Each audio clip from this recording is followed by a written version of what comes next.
Hi, I'm Dr. Anthony Mitchell. I'm a practicing optometrist in the state of North Carolina, and today we're going to talk about what is scaring your eye doctor. That's called an Eyebot. And we're going to talk about how it's good for you and possibly bad for your eye doctor. And honestly, it could be good for them too if they decide to, you know, not run away from the technology and things that are changing.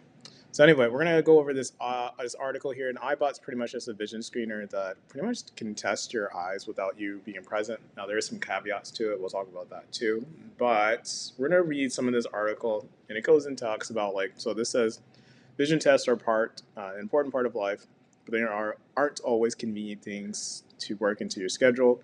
This is true because a lot of times you guys need to schedule an appointment to get glasses and contacts, and it's really not that convenient for you guys because the same schedule you're working is the same schedule that we are working, so it makes it really hard for you guys without having to take a day off. Super inconvenient, especially in 2026. Also says it's an issue and Eyebot thinks it has solved with a kiosk, which shrinks the time taken from 20 minutes to closer to 3 minutes. And so essentially this you can do a vision test within 3 minutes instead of a longer time. I guess the advertising is about 20 minutes or so. Plus, you don't need to book an appointment where an optician will lean in too close to your face while trial and erring corrective lenses. I mean that this is an over exaggeration because that's not what we do anymore. But still, I get the gist of it. There are some tools that we put in front of your face, but we don't really get too close to it anymore. So anyway, yeah. So if you're an antisocial person, this is definitely probably a good tool for you. And then this talks about I guess, Hoffman is the CEO. Despite the popularity of online glasses, retailers like Warby Parker, 85% of Americans prefer to buy glasses in person. I don't know how much this is true. I see a lot of patients that just do their exam and then want to immediately just go to buy glasses online. Maybe they do want to buy glasses in person or prefer to, but the prices in stores can sometimes be a little scary, especially if you don't have insurance. But accessibility is a big issue, especially in areas where there aren't enough eye doctors to efficiently process tests. Hoffman added that this is an issue is far worse in. I mean, I don't know why I can't talk. Far worse in rural areas. This is definitely true. Doctors don't want to work in rural areas.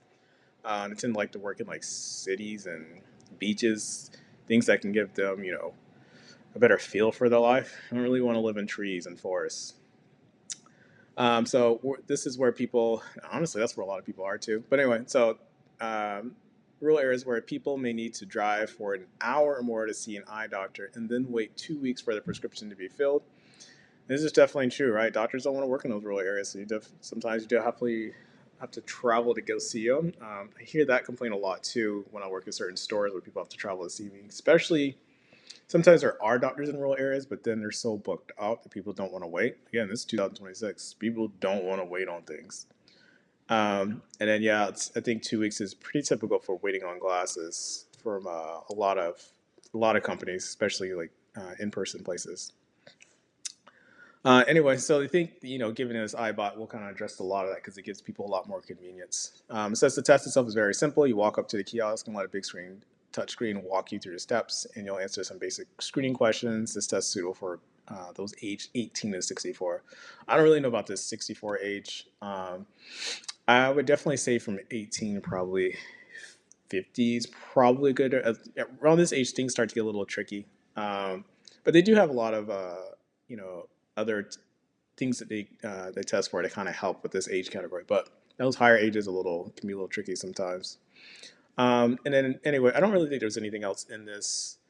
It says yeah, but you don't need to worry that your eye health is being left for some algorithm making its best guess. So it's talking about the glasses. iBot explained that each of its prescriptions are sent to an eye doctor working remotely, who can look at the data the kiosk has generated, signing off on the prescription. And so I guess essentially you walk up to the kiosk, it does its thing, collects the data, sends it to an eye doctor that can review it to make sure everything actually seems pretty normal.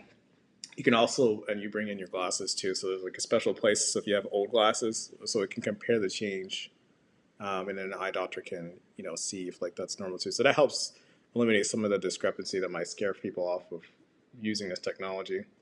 And then I found their YouTube page. So that's this video. I guess we can watch it really quick. You can get screen, make it big. And then it kind of just goes over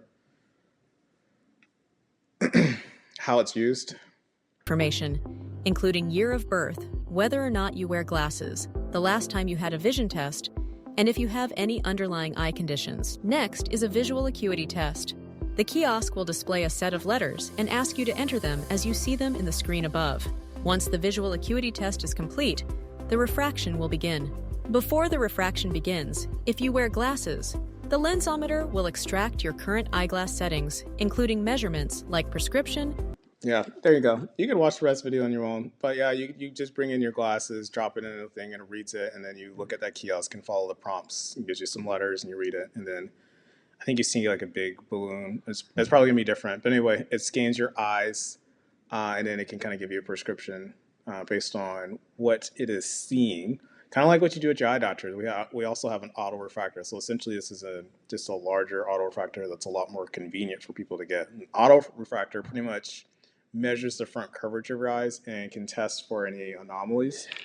And then figuring out a prescription for most people. There are some outliers, but for most people, it can do a pretty great job of getting pretty close or accurate to whatever it is that you may need to be able to see. And then this is their website. I am not a spokesperson for this company at all. I just thought it was very interesting, and I like technology that changes, that makes things convenient for you guys.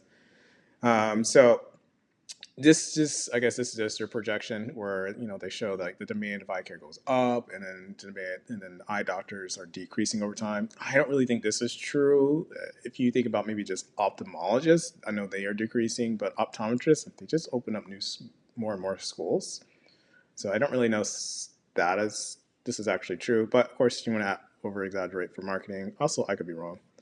And then I guess this is what they think matters and why they're developing this type of technology. A lot of people are not don't have insurance, and so getting a comprehensive eye exam can be pretty expensive, especially if you just need glasses. Myopia is increasing a lot. Myopia is nearsightedness, so your ability to see far away is hard. So there's a lot of people wearing glasses, especially kids now, that just need to be able to see far away, way more than in earlier generations. It's kind of crazy. This talks about how doctors are decreasing over time. Like I said, we talked about that. And then 25% of the counties don't have a practicing eye care. Yeah, because a lot of doctors don't want to work in rural areas. They don't want to work in trees and forests. They want to work in places they feel like they get some value out of life. 70% of humans can see better with eyeglasses.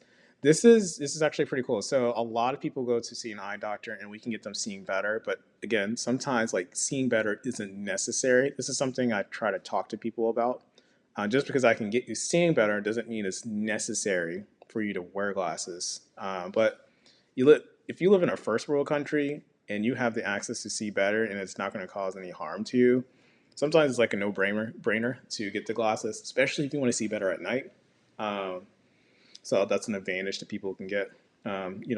Standard rule of vision is like 20/20, but some people can see better than 20/20 without glasses, and some people can see better than 20/20 with glasses. And so if you're one of those people that want to see better, even though you see okay, you could probably wear some glasses and it would still make you see better.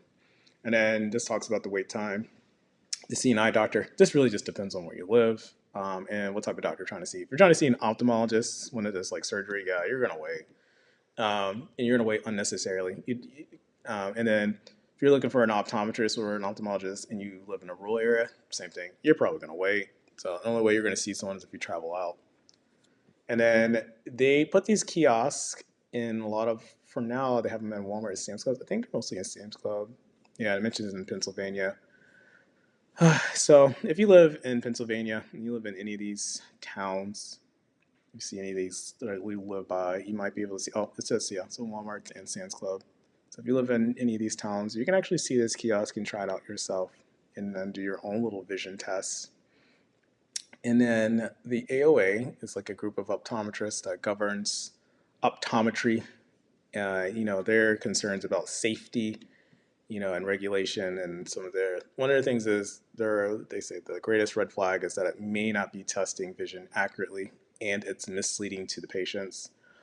I don't really know about this. I do know a lot of eye doctors are probably not going to like this being close to them. I think it's great.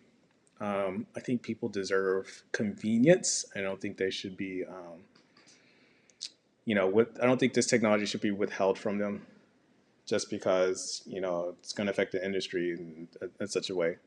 Um, a lot of eye doctors are using autorefractors when they're doing exams. So this really isn't anything different other than the fact that an eye doctor isn't physically present.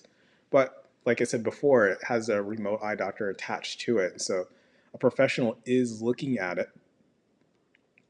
A professional is looking at the results of the exam that's being given. So they should be able to kind of tell like if there's anything quirky, especially if you have some history um, when you're doing the device. And then the other concern is that their eye health, it's talking about people like you guys, is not being checked. If they are having vision issues and went to an in-person exam, their optometrist could detect those markers or silent diseases.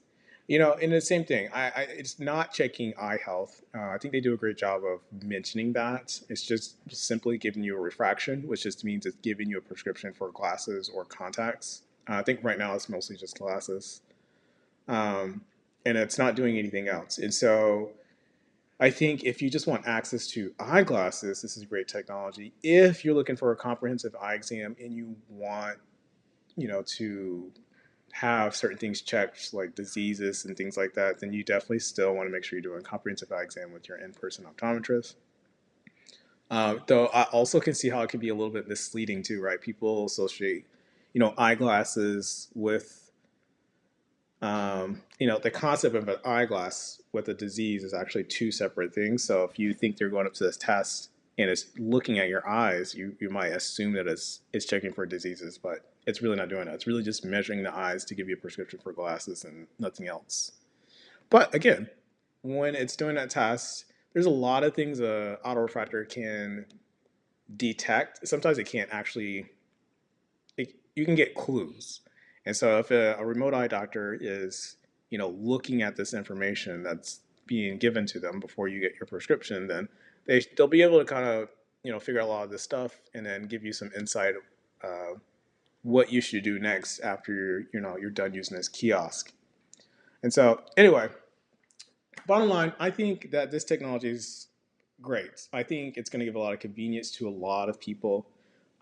It's going to give so much convenience to eye doctors too if they embrace the technology. I mean, they could also, put these in their stores or next to their stores that enhance their foot traffic. Right? People just want to be able to do things at peace and at ease and be efficient. And so regardless of what happens, I think this is a great idea. If you think it's a great idea, let me know too. If not, tell me what your thoughts are. But if you would like easy access to getting prescriptions for glasses and contacts at midnight, I think that would be freaking wild. And so, anyway, if you learned something new, consider subscribing. I'll see you in the next video. Thanks. Oh, and don't forget, go touch some grass.